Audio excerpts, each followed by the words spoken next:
Hey guys, this is Anthony Morganti. I am MrPhotographer.com. Today we're going to talk about control points. Control points are a very powerful feature found in the Nik applications.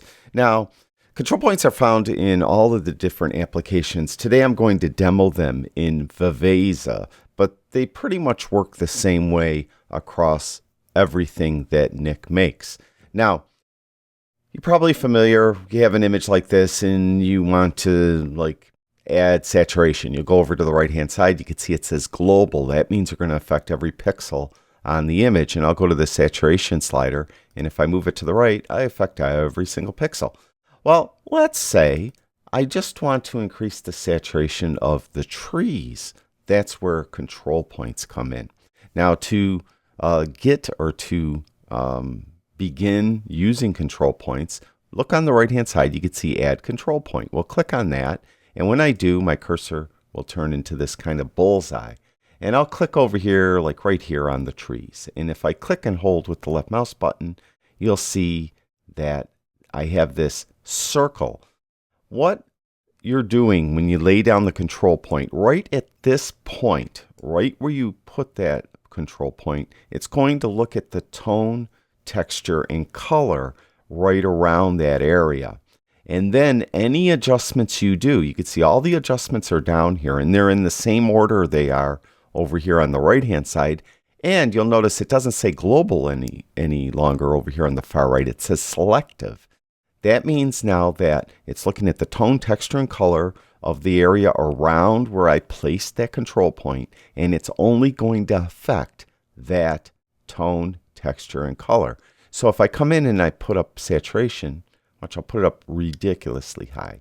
You can see how it's not affecting the water or the sky. It's just affecting where that circle was that I put down. And you could adjust the size of the circle with this little slider right here.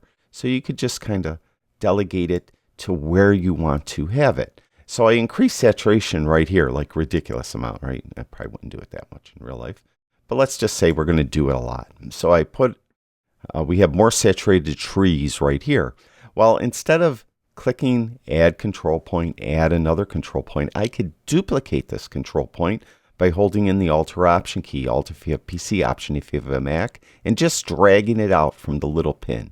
So I just added another one with the same exact settings. I'll do it again. I'll hold in the Alt Option key and bring it over here.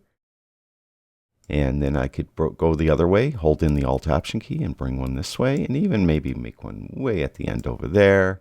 So I have control points going across all the trees, and I've pretty much increased the saturation of the trees going all the way across. And you can see over here I have 5 different control points. I could put all of those in a group. To do that, just click on the first one, hold the Shift key down, click on the last one so they're all selected. Go up here and group. Now the advantage of putting them in a group is now any adjustments I do to one will get done to all of them. So if I go to saturation, I bring it all the way down, you can see I'm adjusting all of them at the same time. So that's the advantage of having a group. Now I want to add a control point to the sky. So I'm going to click on another add control point. I'll click right in the middle of the sky. I'm going to make it humongous so it covers the entire sky. Now again, it's looking at the tone, texture, and color right where I clicked or added the control point. So theoretically, this shouldn't affect the trees at all. As a matter of fact, it should affect the trees minimally. So if I go and I increase saturation there, and I add contrast, and I add structure, it's mainly just doing it to the sky. Now I made that circle really large, so it's affecting the water a little bit as well, because that's of similar color. So it is affecting that a little bit. You can see where you're affecting. If you go over here and you, first of all, turn off the first group. So that's off. And then if I click this little button right here and hold it in, you can see wherever it's a lighter gray or white, that's where that control point is affecting the most. Wherever it's black, that's where it's affecting the least. So you can see it's mainly affecting the sky. So I'll turn the other one back on. Now what I want to do is add another control point. So we'll get another one. And I'm going to put it on the water down here. And I'm going to make this one just big enough to cover the water mainly. Move it over a little bit. And then what we'll do, and I'll adjust the slider here. It does the same thing. You can see as I adjust it here over on the far right, that slider will move as well. I'm just going to bring saturation down. So you can see on the far right it's moving as well. And then I'm just going to duplicate this control point by holding the Alt Option key in and just duplicate it all the way across. So that, we're just taking some of the saturation out of that water. Like that. Now I could put all of those control points in their own group. That's from 7 through 14. And then I'll group those. And now any adjustments I do affect all of them. And that's how you use control points in any of the Nik applications. Viveza, it's pretty straightforward. You could just use Viveza to really enhance the color of your images, as you saw. And I did it all through control points.